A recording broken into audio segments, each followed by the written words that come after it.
mention my name, but they describe actress. Once people read about the described actress, they will obviously know that it is me. So, yes. So to make things clear, they didn't mention your name. There's no your name there, but there are descriptions about you. Yes, because they state that what the actress has lead in what drama. So yes, it is described me. So in the article, they mentioned that the actress, what is the film that the actress is in there, and then the about the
the words are defamatory. Second, words refer to the plaintiff, and the words have been published to that person. So we go one by one to the evidence.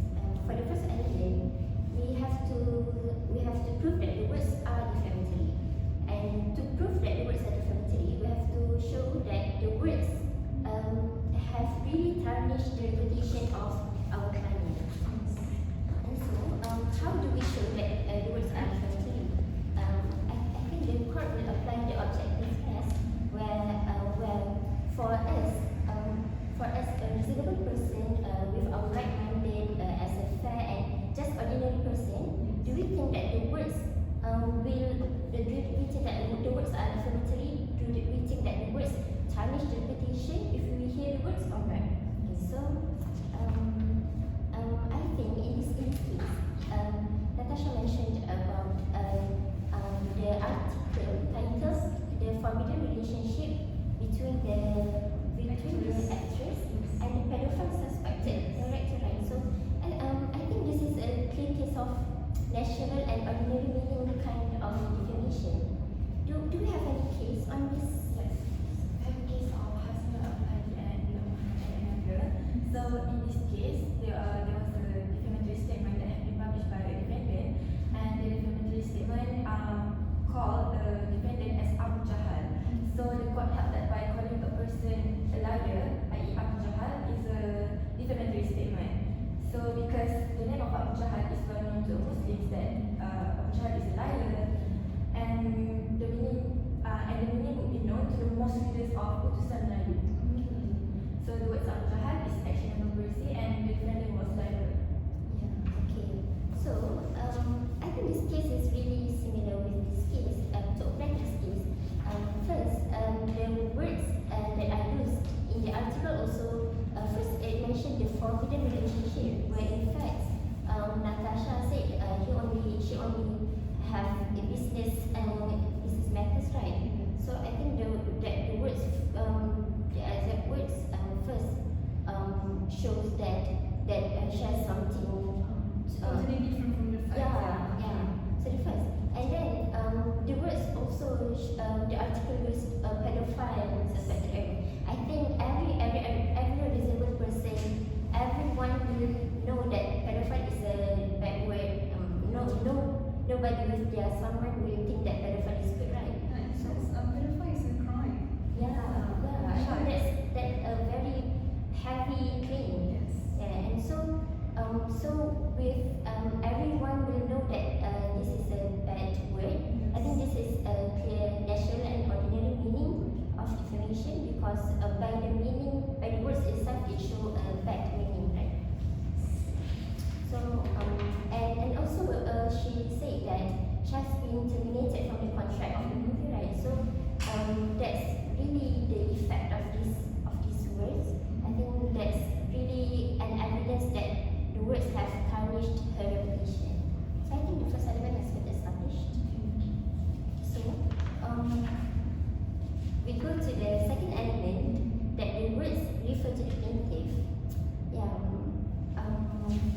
For the words refer to the plaintiff, it does not necessarily mention her name, right?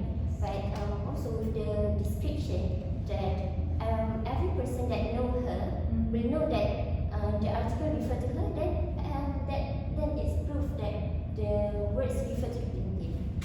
Shows the woman that Yeah, I think everyone know her, right? Everyone knows her.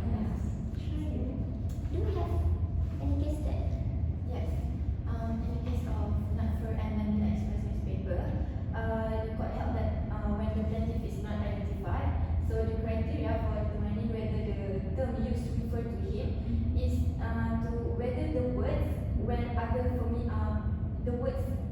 they are familiar with. Okay, so and the people would reasonably believe he is the person referred to. Okay, and same goes with the case of David Sam and Kanabai. That would be enough enough reference to the plaintiff in the description, either words or picture, and the person hearing or reading the facts would reasonably assume that the plaintiff is referred to. It doesn't matter whether the entire word to understand the it is only necessary for the individuals who know the plaintiff to think that he is the person mentioned. Yeah, so same goes to our case, right? The article didn't mention the name, but everyone that know her will know that Natasha is the one the article referred to. As the article mentioned that the actress is in the shooting of the film KKN right now. So yeah, as the movie is now really famous, I think everyone that read the article will know that Natasha is the one. It's like, I guess Sensei is a big name in entertainment, so everyone who read the magazine surely will know. Yes. The next element. Next element. So the last element, we have to prove that the words have been published to a third person. Yeah. So what's amounts to publication? It is have been published when the words have what? Been conveyed to another person beside the plaintiff. Yes. So if any other person beside the plaintiff have know about the words, then it is have been published. Do you think is yes? So in the case of Godfrey and Demand Insurance Service, so Demand Internet Limited was an internet service provider and offered a bulletin board access to the subscribers. So the Demand Internet Limited was notified by the plaintiff because Demand Internet Limited made a defamatory statement on their bulletin board, and the plaintiff also requested for it to be removed. But the Demand Internet Limited did not want to do that, so the moral judge held that the ISP, i.e. the Demand Internet Limited, had published the statement, and every time one of the Demand Internet's customer accessed the bulletin and sees the defamatory post about the plaintiff, there is a new publication. So yeah, so in application to this case, so same goes. If every time a person read the article, it means that the article has been published. And as we know that this magazine is really famous, I think almost every young adult in this country reads this magazine. So it is a clear proof that the words have been published to others. Yeah. So also the third elements have been established. So I guess Natasha has a really high chance to succeed on this claim against her succeed. Sensei, second case. Yeah. She's likely to succeed. So we got another defendant, YBJ. So for YBJ, it's more like slander. When the Sensei one is like libel. Yeah. So for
she's got such a hard case for this one. But maybe we can try because the word says sensations. Sorry, I think for slander we have to prove the damage, right? Oh yeah, because it's not actionable person. We have to prove damage, and just like you said just now, she lost a job. Yes, she lost a job. That's That's the damage she suffered. But we need to consider the parliament one. We need to be honest to her. Maybe for this one, she's unlikely to succeed. So, it's okay. Just need to be honest. Okay. So can we recap a bit? So for the first issue, whether Natasha can sue Sensasi for the article published by the magazine, I think that it's clear that she has a high chance of succeeding. For the second legal issue, whether Natasha can sue YBJ for her words in the parliament, the errors are established, but there will be a high defense against. Yes, yes. That's such a solid difference actually. Okay. So I guess that's all. Ms. Ashikin, you can contact her. So we'll start the next session.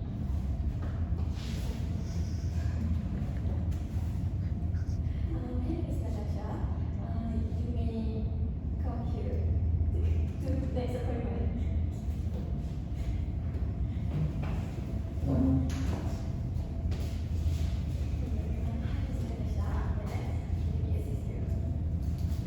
Yeah, Ms. Natasha, good morning.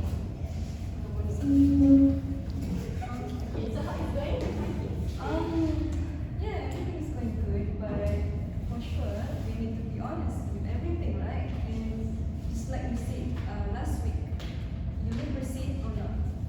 Okay, so maybe we'll start with the first defendant. For the first thing you mentioned about the magazine, Sensasi magazine, right? I think for the magazine, you can sue the magazine because there are a few reasons why you can win against the Sensasi magazine. Because the first, the words really affect your reputation. Yeah. So the article really affect your job career, right? You have been terminated. So I think that's the solid reason first. And second, the article also describe about your description, your career, your film. So I think the article really refers to you. So that's also a good evidence. And thirdly, that the article has been published. So I think we know that the magazine is really famous and many people read the magazine. So yeah, so that the reason why you can win the claim against the Census magazine. I think so for the magazine, if you want to proceed with the legal action, you have a high chance on winning the case against the Census magazine. Yeah, that's for the first one. Okay, so Natasha, for the second one is for YBJ. Okay, for YBJ, all the reasons for you to sue YBJ, just say like Sensasi, where everything has been proven. But it's unfortunate to say that YBJ got such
inform the society about the case, and the article only wants to, only wants to make it violent, yeah, because